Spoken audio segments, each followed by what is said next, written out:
Hello বন্ধুরা, আজকে আপনাদেরকে জানাবো বাংলাদেশের ছোট পর্দার জনপ্রিয় অভিনেতা নিলয় আলমগীরের 2024 সালে ভ্যালেন্টাইন্স উপলক্ষে যে নাটকগুলো এসেছে সেই নাটকগুলো সম্পর্কে আপনাদেরকে জানিয়ে দেব।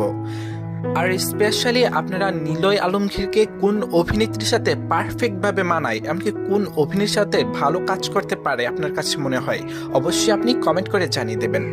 আমার কাছে কিন্তু নিলয় ভাইয়াকে জান্নাতুল সুমাইয়া হিমির সাথে পারফেক্টভাবে মনে হয়, এমনকি আমি দুজনকেই পছন্দ করে থাকি। অবশ্যই আপনার পছন্দটি আপনি কমেন্ট করে জানিয়ে দেবেন। তাহলে চলুন শুরু করা যাক। 2024 সালে নিলয় আলমগীর ভ্যালেন্টাইন্স উপলক্ষে যে নাটকগুলো করেছেন তার প্রথম তালিকায় রয়েছে যে নাটকটি। 1 নম্বরে রয়েছে অযথায়। অযথায় নাটকে কাজ করেছেন নিলয় আলমগীর, আর তার কোয়ার্টিস্ট হিসেবে ছিলেন জান্নাতুল সুমাইয়া হিমি। 2 নম্বরে রয়েছে যে নাটকটি